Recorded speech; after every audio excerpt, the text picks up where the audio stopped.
ঊনকোটি জেলায় কৈলাসহর ধর্মনগর কুমারঘাট সংযোগকারী জাতীয় সড়ক NH 208 অবরোধ করে বিক্ষোভে সামিল হয় জেলা কংগ্রেস।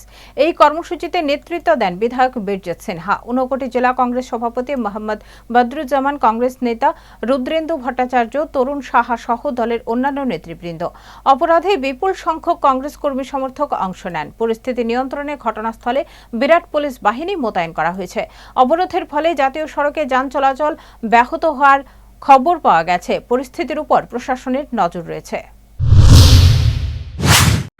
হঠাৎ করে কিছু নয়, জাতীয় সড়ক কেন্দ্রে কংগ্রেস সরকার তাকে মঞ্জুর করেছিল এবং বিজেপি সরকার আসার পর এটা কাজ শুরু হয়েছে।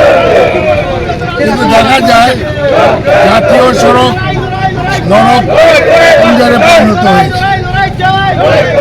সেদিন দেখলাম একটা মিনিস্টারের গাড়িও কাদার মধ্যে ডুবে গেছে। এই যে অবস্থা, সাধারণ মানুষ খুবই অসুবিধায় ভোগ করছে। ট্রান্সপোর্ট ডিপার্টমেন্ট বা যারা গাড়ি ঘোড়ার ব্যবসা করে তারাও খুব লোকসান হচ্ছে এবং যাতায়াতে খুব সমস্যা।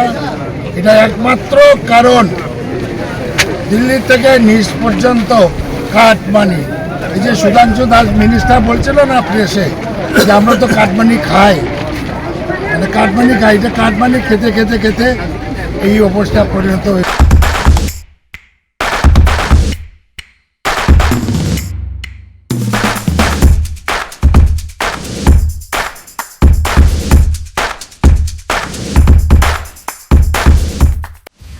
সাবস্ক্রাইব ও ফলো করুন হেডলাইন্স ত্রিপুরা ন্যাশনাল।